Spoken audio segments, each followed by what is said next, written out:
Bom, então, para a gente iniciar uma anestesia parenteral é aquela que a gente administra por via subcutânea, intramuscular, intravenosa, né? Ou intraperitoneal, no caso dos animais de laboratório. Fatores críticos são o volume a ser administrado, o local de administração, as propriedades do fármaco, então se ele causa irritação ou não, se o pH é extremo, muito ácido, muito alcalino, se ele vai ser absorvido ou não, o método, a via de administração, se vai ser subcutâneo, intramuscular, intraperitoneal, né?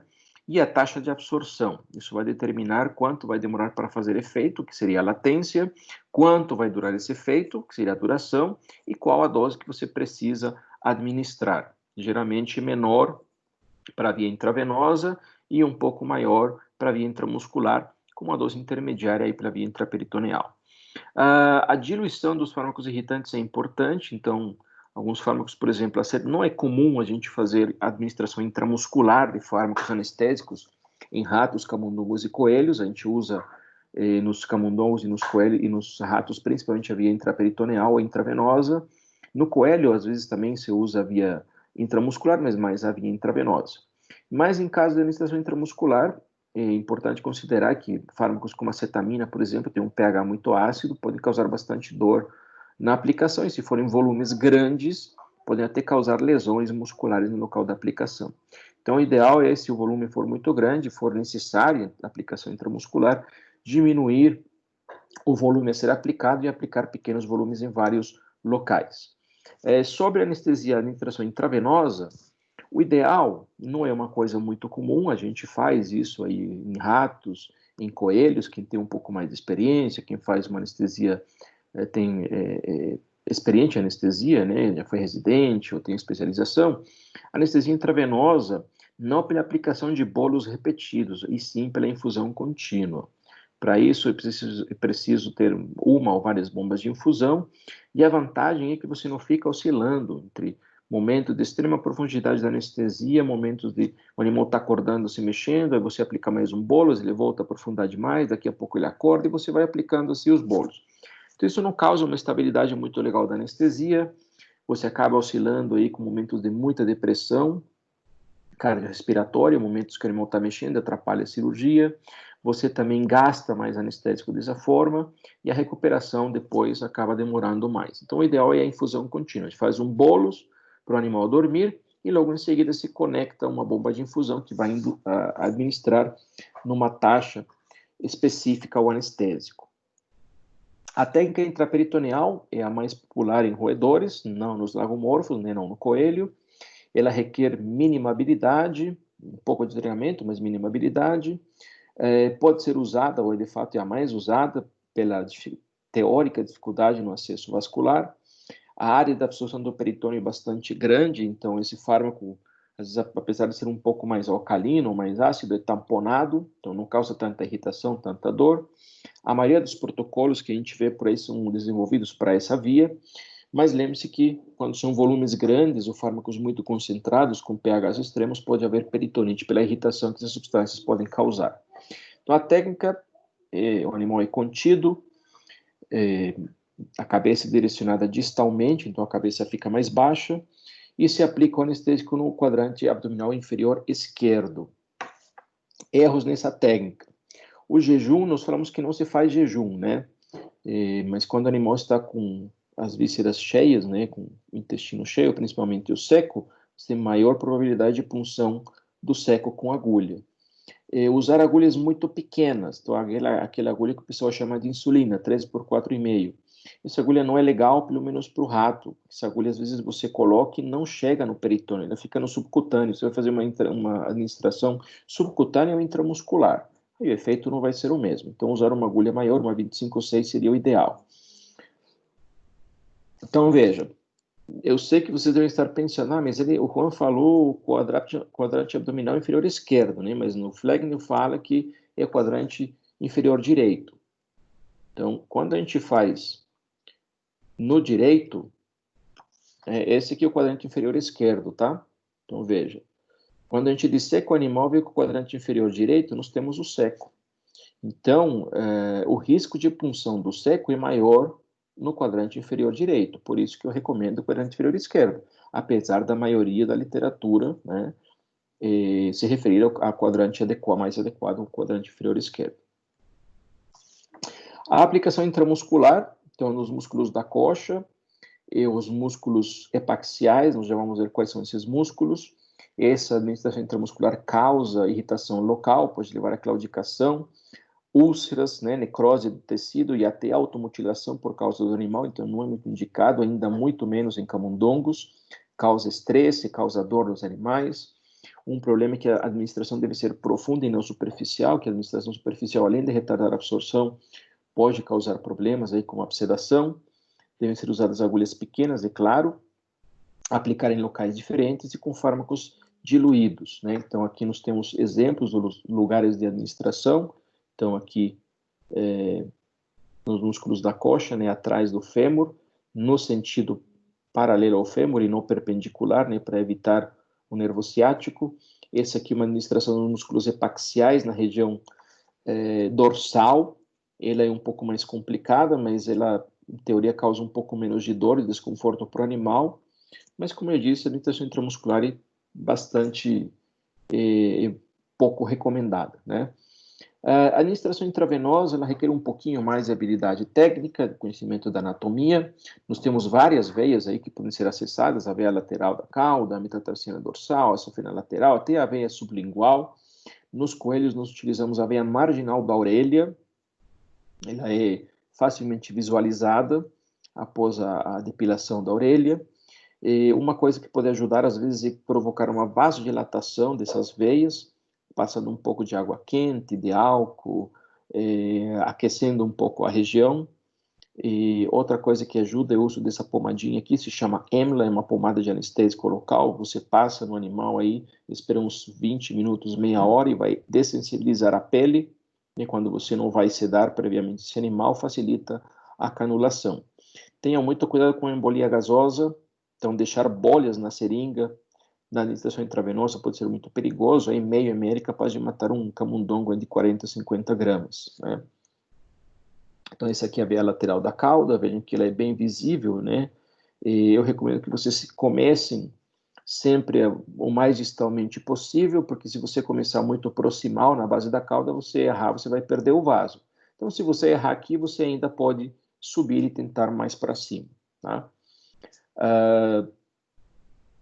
Esse aqui é a veia safena lateral de um rato de 250 gramas. Vocês veem que não é uma veia pequena, mas pouca gente conhece, então pode ser feita uma depilação desse membro. Você passa um alquinho e vocês veem que tem uma veia, dá para colocar um catéter intravenoso aí para você fazer a administração contínua de anestésicos ou fármacos pela via intravenosa, pela veia safena. Esse daqui é a veia lateral, né, a veia marginal da orelha. Veja que a configuração vascular é bem característica. Nós temos aí no centro esse vaso maior, mais vermelho, é a artéria central da orelha, ele pulsa. A gente às vezes usa para fazer coleta de amostra de sangue arterial para análise dos gases sanguíneos, dos eletrólitos, mas para administração de fármacos a gente usa as veias periféricas, elas ficam bem na margem da orelha, né? Por isso chama veia marginal da orelha. Então não confundir os locais. Esses são alguns regimes de administração. Eu falei para vocês da anestesia intravenosa total, né, com propofol, com o uso de benzodiazepínicos, uso de alguns opioides. Nós temos aqui várias doses para o gato, para o cachorro, até para o camundongo, né, que podem ser administrados e as taxas de infusão, ok? Depois vocês podem ver com mais calma. Sobre os anestésicos inalatórios, então, nós temos o éter, o clorofórmio, a lotana, isoflurana, metoxiflorana, enflurana, sevoflurana, desflurana, óxido nitroso. Na verdade, todos esses, o que mais se usa hoje em dia é o isoflurano e o sevoflurano.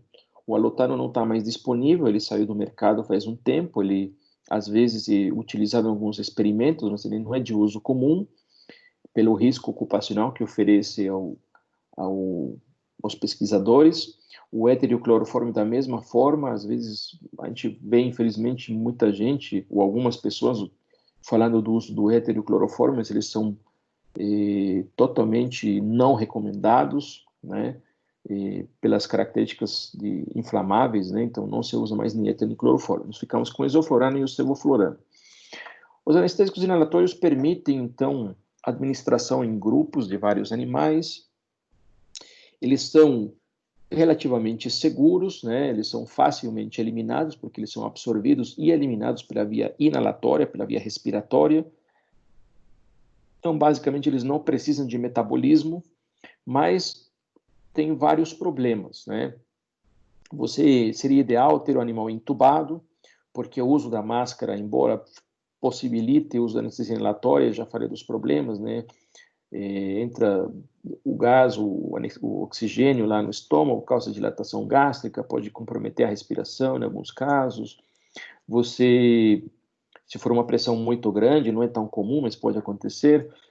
O mais importante, você estar liberando esse anestésico para o ambiente que você está trabalhando, tem alguns riscos ocupacionais que não são muito legais, então se não tiver uma boa ventilação, um sistema de carvão ativado para absorver esse anestésico, se torna assim, complicado para o pesquisador trabalhar nessas condições. Então o ideal seria entubar os animais, essa intubação às vezes não é tão fácil, pode haver trauma do tecido orofaríngeo, com ruptura da traqueia, perda do animal, nós temos o custo do equipamento, se você tem um laboratório, ele é inicial, né? Você vai ter um aparelho que vai durar 20, 30 anos, né? Então, isso também é uma coisa relativa.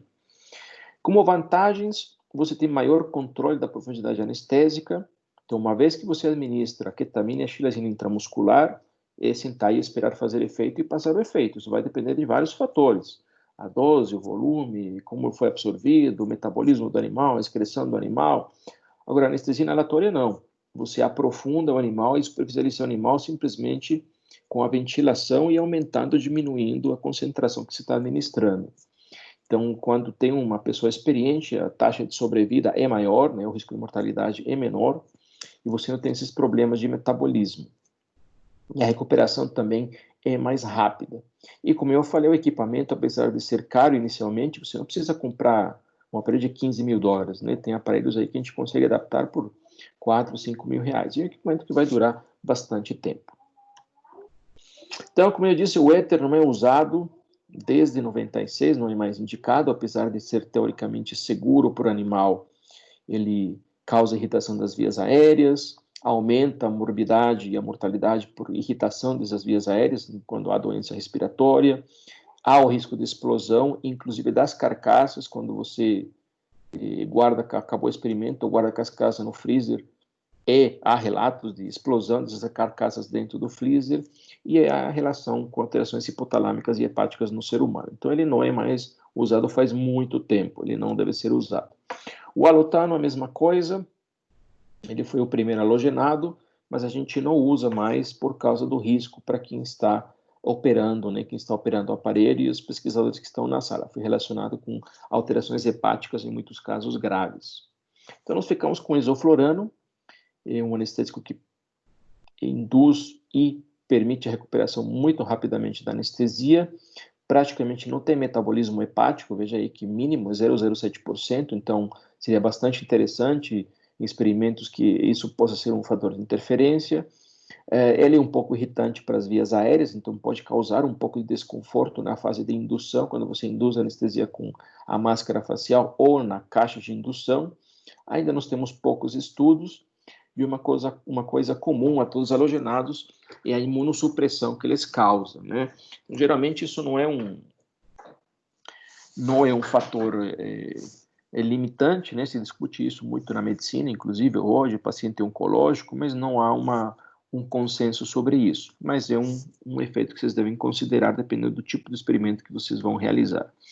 O sevoflurano, a diferença básica entre ele e o isoflurano é o custo, né? O isoflurano é um pouco mais barato, o sevoflurano deve ser aí em torno de 2 a 3 vezes o preço do isoflurano. Uma falácia aí que existe que ele foi relacionado com nefrotoxicidade, isso não é verdade, tá? Você precisaria de concentrações muito altas para que isso aconteça, então ele é relativamente seguro. E outra diferença é o tempo que o animal demora para dormir e para acordar é muito mais rápido com o sevoflurano. Então, requer bastante experiência de quem está manipulando o animal. Se descuida 30 segundos, o bicho pula da mesa ou ele morre. Então, ele deve ser usado com um pouco maior de cautela. E também pode causar imunossupressão, como os outros halogenados. Como é que a gente administra, então, o anestésico inalatório? Nós podemos usar método aberto, tem o jarro de Bell, uma câmara de indução, sistemas sem renalação e sistemas com renalação, que são rarissimamente usados em animais pequenos, como o rato, como o camundongo, às vezes no coelho a gente usa. Então, esses são os equipamentos, né? Nós já falamos deles: câmara de indução, fonte de oxigênio, vaporizador, as máscaras de vários tamanhos, tubos endotraqueios, que geralmente são catéteres intravenosos de diversos calibres, uma fonte de luz para facilitar, um espéculo ou laringoscópio adaptado e circuitos miniaturizados. Então, veja aqui o aparelho, nós já falamos dele, né? Outro tipo de aparelho com câmara de indução. Esse aqui é uma câmara de indução homemade, né? Você faz no seu laboratório. Então, é colocado uma grade com um encalço embaixo. Lá embaixo você vai colocar gás ou compressas embebidas com anestésico inalatório. Ah, mas quanto que eu coloco? Aqui está um cálculo rápido, né? Então, dependendo do tamanho do recipiente que você vai usar, se é uma caixa de 1 litro, de 2 litros, de 3 litros, você tem a quantidade de isoflorano em ml que você precisa colocar para atingir as concentrações. Então, se tua caixa tem 3 litros de capacidade e você quer atingir uma concentração de 4%, você deve colocar aí 0,6 ml de isoflorano, por exemplo, para que esse animal induza, ok? Isso não é o ideal, pessoal, que, novamente, a exposição das pessoas ao anestésico é grande, né? Então, tem uns riscos ocupacionais, mas está relatado na literatura, né? Nós temos máscaras faciais, quando você não tem como comprar uma máscara facial, elas são relativamente baratas, né? Mas numa aperto a gente pode fazer, corta uma seringa de 20, tira o bico e usa aqui um adaptador de uma sonda endotraqueal de número 2, que 2,5 que a gente usa no coelho. Aí você conecta aqui na seringa, você pode usar como máscara facial e manter a anestesia pelo uso dessa máscara facial. O ideal seria, então, a intubação endotraqueal ou orotraqueal.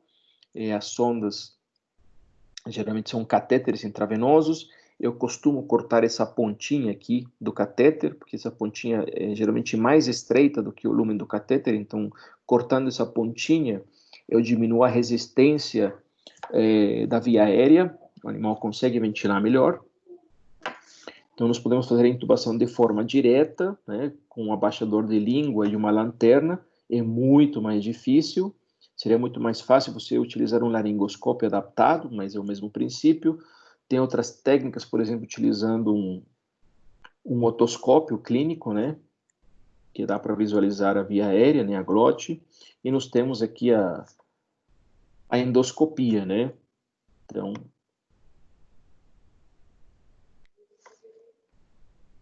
com o endoscópio dá para visualizar totalmente aí a boca, a língua, os dentes, o palato mole, a epiglote e as cartilagens aritenoides. Mas não é sempre que a gente tem disponível esse recurso, né? Tem outras técnicas descritas na literatura, então o posicionamento reto, né, em quase que 90 graus, o uso de um fio guia.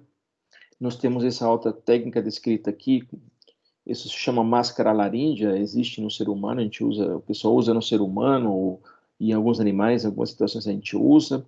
Dispositivos supraglóticos, qual que é o princípio? Você, ao cortar, ou ter uma máscara laríngea com esse formato, quando você introduz na boca e empurra até o final, ela fica lá em cima da glote. Você poderia, teoricamente, fornecer anestésico para esse paciente. Funciona bem, tem 1 ou 2 trabalhos relatando o uso dela, esse é um deles. Inclusive, eles ensinam como fazer essa máscara laríngea, né, para quem tiver interesse, utilizando aquele equipo antigo que tinha aquela borrachinha, você corta e adapta para se encaixar na anatomia do rato. Tá? Depois de colocar o traqueotubo, é interessante fixar esse catéter para que não seja deslocado, né? aí estuba o animal no meio do experimento, você vai ter um perrengue para entubar de novo, né? Então, esse é o circuito, um tipo de circuito sem reinalação de gases, o famoso circuito de Baratka. Ele pode ser usado em animais até a partir de 250, 300 gramas. No coelho, nós temos várias técnicas de intubação. Então, tem intubação às cegas, tem o relato do uso do laringoscópio, tem a intubação retrógrada, que você passa um catéter na traqueia, passa um fio guia, você empurra esse fio guia até sair pela boca e depois usa ele como guia para introduzir o traqueotubo na traqueia. Então, você vai introduzir o traqueotubo na boca, usando o fio como guia, e à medida que você vai entrando na traqueia, vai retirando o fio guia. Tem intubação às cegas, né? E tem esse método pelo uso de um otoscópio, né? Esse otoscópio que é baratinho, o pessoal vende aí na internet por 50, 60 reais, você acopla ele no seu celular, instala um programinha e você pode usar como um videolaringoscópio. Veja que a imagem dele não é de excelente qualidade, mas dá para ver certinho o que você está fazendo.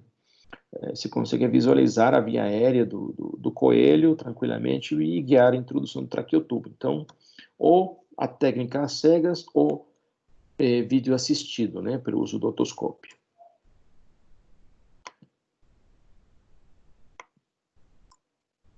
Bom, na recuperação anestésica, pessoal, é importante tomar os cuidados, principalmente com a temperatura, não deixar esses animais muito frios. Essa hipotermia vai dificultar o metabolismo e a eliminação dos anestésicos, vai demorar mais que esses animais se recuperem.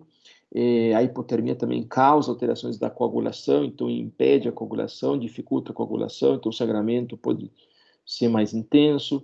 Além disso, está relacionado com até retardo na cicatrização, alterações hemodinâmicas. Então é legal, né, manter esse controle de temperatura, não deixar os animais hipotérmicos na recuperação.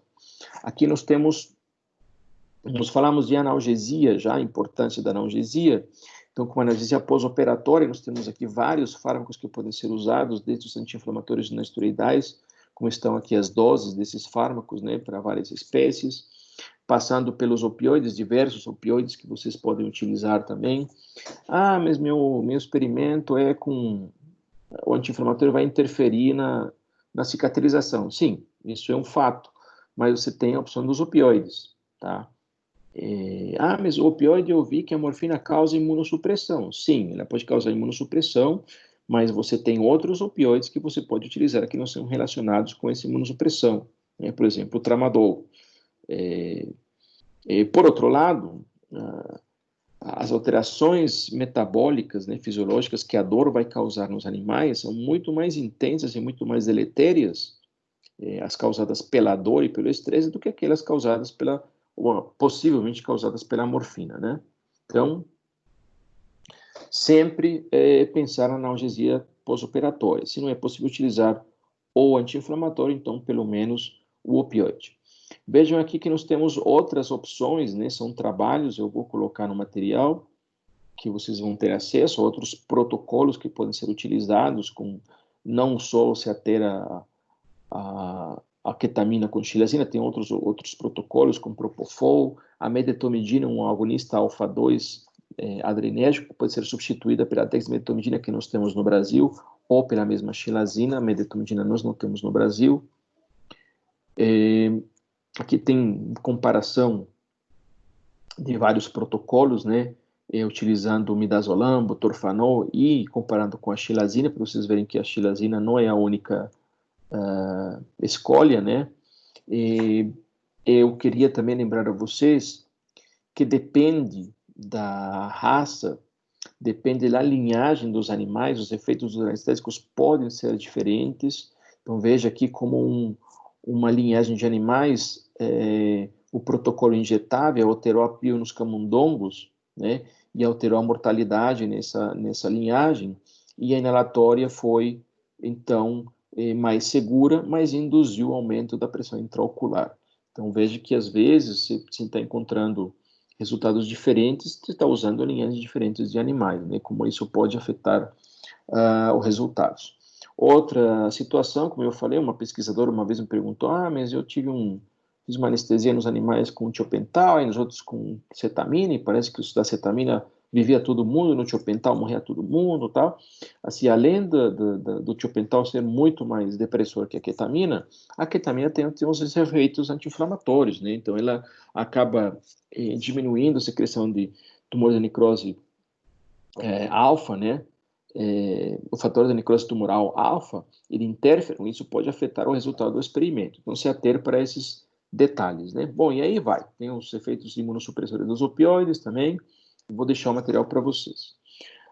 Bom, pessoal, então, eu agradeço novamente o convite da professora Márcia. Eu